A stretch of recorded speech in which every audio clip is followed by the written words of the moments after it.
रात के सन्नाटे को चीरती हुई एक पुरानी एसयूवी अरावली की सर्पिलाकार पहाड़ियों पर चला रही थी। गाड़ी के अंदर 4 दोस्त थे।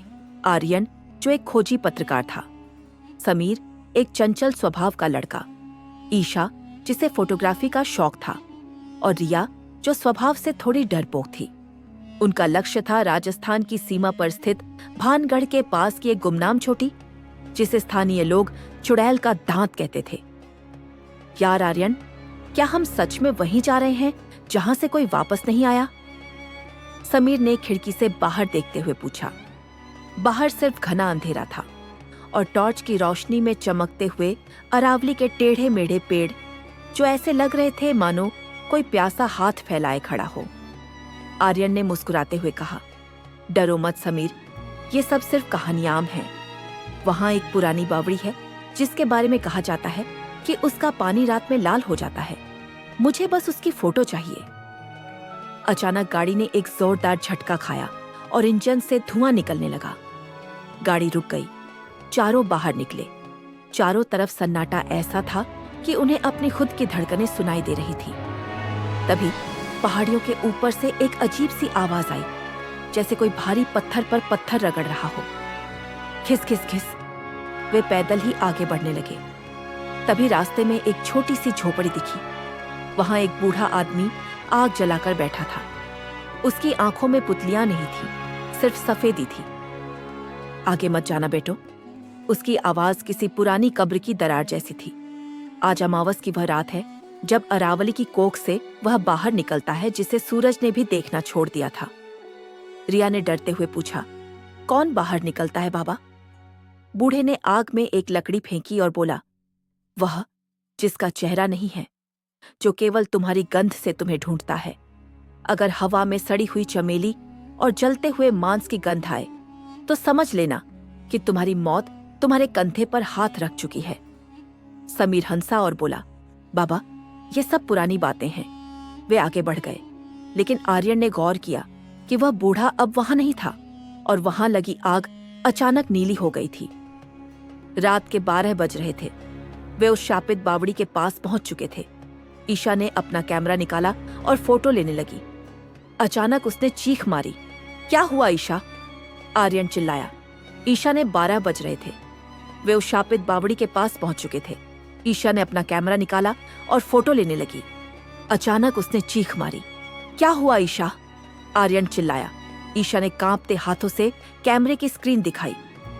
फोटो में बावड़ी के किनारे वे चारों खड़े थे, लेकिन उनके ठीक पीछे एक लंबा काला साया खड़ा था, जिसके हाथ समीर की गर्दन तक पहुंच रहे थे। तभी समीर का गला अचानक रुक गया। वह हवा में उठने लगा। अदृश्य हाथों ने उसकी गर्दन पकड़ रखी थी। उसकी आंखें बाहर की ओर उबलने लगीं और चेहरे की नसें काली पड़ गईं। अचानक उसे नीचे पटक दिया गया। समीर जमीन पर गिरा, लेकिन वह अब समीर नहीं लग रहा था। वह अपने हाथ पैर मकड़ी की तरह मोड़कर चलने लगा। उसकी हड्डियों के टूटने की आवाजें पूरे जंगल में गूंज उठी। भागो! आर्यन चिल्लाया। वे तीनों पहाड़ियों की ढलान की ओर भागे, लेकिन अरावली की वह पहाड़ियां अब एक भूल भुलैया बन चुकी थी। वे जहां भी जाते लौटकर उसी बावड़ी के पास आ जाते। तभी हवा में वही सड़ी हुई चमेली की गंध फैल गई। रिया रोने लगी। वो आ गया। अचानक पहाड़ियों से रोने की आवाजें आने लगी। ऐसा लग रहा था जैसे पत्थर खुद रो रहे हों। आर्यन ने अपनी टॉर्च दीवार पर मारी। उसने देखा कि पत्थरों के बीच से लाल रंग का गाढ़ा द्रव निकल रहा था। वह गर्म इंसानी खून था। पहाड़ों के ऊपर से एक भारी गूंजती हुई आवाज आई, मांस, ताजा मांस। यह आवाज हजारों मृत आत्माओं के एक साथ बोलने जैसी थी। भागते भागते वे एक गुफा में जा छिपे। गुफा के अंदर हजारों की संख्या में नरकंकाल पड़े थे। वहां रिया की नजर एक कोने पर पड़ी, जहां समीर की घड़ी पड़ी थी। तभी अंधेरे से एक चेहरा निकला। वह समीर था, लेकिन उसका आधा चेहरा गल चुका था। उसने डरावनी हंसी हंसते हुए कहा, समीर तो जा चुका है, अब इस शरीर में वह है। समीर ने रिया पर हमला किया। उसका हाथ छूते ही रिया का मांस काला पड़ने लगा। आर्यन ने एक भारी पत्थर उठाकर समीर के सिर पर मारा, लेकिन वह बिना सिर के ही उनकी ओर बढ़ने लगा। आर्यन और ईशा गुफा के दूसरे रास्ते से बाहर निकले। वे अब पहाड़ की सबसे ऊंची चोटी पर थे।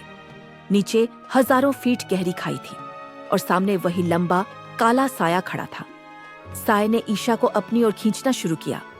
आर्यन ने साहस जुटाया और अपना हाथ काटकर अपना खून उस साये की तरफ फेंकते हुए चिल्लाया, तू जो भी है, इस मिट्टी में वापस जा। अचानक एक बिजली कड़की और पूरा पहाड़ हिलने लगा। वह काला साया चीखने लगा।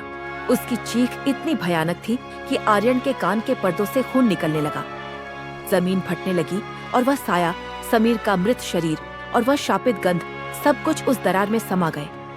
जब सुबह की पहली किरण अरावली पर पड़ी, आर्यन अकेला उस बावड़ी के किनारे बैठा था। न वहां समीर था, न ईशा, न रिया। उसने कांपते हाथों से कैमरे का आखिरी वीडियो चालू किया।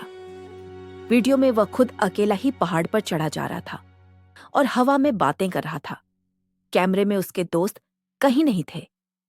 आर्यन के रोंगटे खड़े हो गए। क्या उसके दोस्त कभी आए ही नहीं थे? क्या वे उस पुराने एक्सीडेंट में पहले ही मर चुके थे? तभी कैमरे के लेंस पर 3 परछाइयां दिखी। पीछे मुड़कर देखा तो वहीं 3 दोस्त खड़े थे। उनकी आंखें सफेद थीं और वे मुस्कुरा रहे थे। आर्यन, चलो, अब नीचे चलने का समय हो गया है। आर्यन की चीख अरावली की वादियों में खो गई। आज भी जो लोग उस चोटी पर जाते हैं, उन्हें 4 दोस्तों के हंसने की आवाजें सुनाई देती हैं, लेकिन वहां कोई जीवित इंसान नहीं मिलता।